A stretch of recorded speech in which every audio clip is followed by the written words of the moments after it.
Sometimes the New West was just as woolly, wild, and rawhided as the Old West. Take, for example, a man named Bob Hollimon. He was a man with the bark still on, a man who could not be stampeded, a man with no backup in him when it came to facing danger, violence, threats, intimidation, and even federal revenuers, among other hazards of Mojave Desert life. He was noted as hellishly good with a handgun, and many good bad men were. By a good bad man, I mean he was in general a good man, but bad to annoy, harass, or otherwise get in his way of. Even in the New West, men like him, and also several women like him, ate bad men for breakfast and picked their teeth with the bones left over. Bob Hollimon was a cattleman with a reputation for being a gunfighter. Not a gunman, which in the Old and New West there were many, but an actual gunfighter who used his pistol as one might use a fork or a spoon. The Mojave Desert citizens, what few there were at the time, were lucky he was a good man and not a bad one. Hollimon was 50 years old when he came to East Mojave in the year 1918. He came from Arizona, pushing a few hundred head of cattle into the Lanfair Valley ahead of him. His intention was to keep on going and not stop in the valley to homestead himself. But he had a brief confrontation with a bunch of men from the resident cattle company, the old 88 brand. They insulted him and treated him unkindly. Apparently, merely to piss off the 88 outfit, Hollimon filed on 640 acres of range the 88 brand had claimed as their own, but had not filed on. Perhaps needless to say, the old 88 was not pleased. Bob Hollimon apparently was not adverse to helping himself to 88 beef, in the form of rustled steer now and then, and he was arrested several times and tried in a court of law for rustling.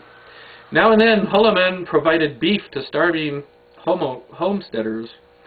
And if that beef came from 88 stock, well, the beef was appreciated all the more. He was known as the Robin Hood of the Mojave. Where the 88 outfit wasn't suing Hollimon, Hollimon was in jail for bootlegging whiskey.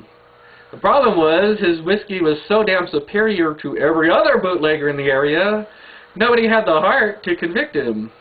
Well, so that's the story. His court expenses were so great that his cattle business failed, and he took on mining.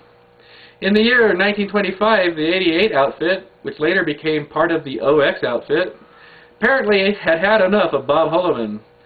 Rumor was there was a $1,500 reward for anyone who could solve the Hollimon problem in any way necessary. Apparently, a gunfighter named J.W. Robinson was hired to do the job. Another man named Matt Burtz was also scheduled for elimination along with Hollimon, and Robinson may have taken the 2-for-1 deal. On November 8, 1925, Robinson was waiting in the cattle outfit's line cabin at Government Holes when Burtz and Burtz's lady friend drove up in a Model T Ford. Surely, Burtz and Hollimon must have known there was a hired killer in the area, and neither men were the type to sidestep such problems. Burt went into the cabin after yelling to Robinson from outside. Burtz and Robinson both managed to empty their pistols into each other. That's 5 bullets each, face to face and just a few feet apart. The pistols used were .45 caliber, and it must have made a goddamn bloody mess. Both men were killed. Interesting enough, when the body of Robinson was examined, there appeared to have been a bullet from a rifle in him. Burtz did not use a rifle, and his lady friend did not have a rifle. I suspect Robinson had been shot from a distance from an unknown rifleman, and Robinson went into the cabin to hole up and defend himself. Burtz just happened along, I suppose, and did not know Robinson had been shot. As for who that mysterious rifleman was, well, I cannot imagine, and I doubt Bob Hollimon would say.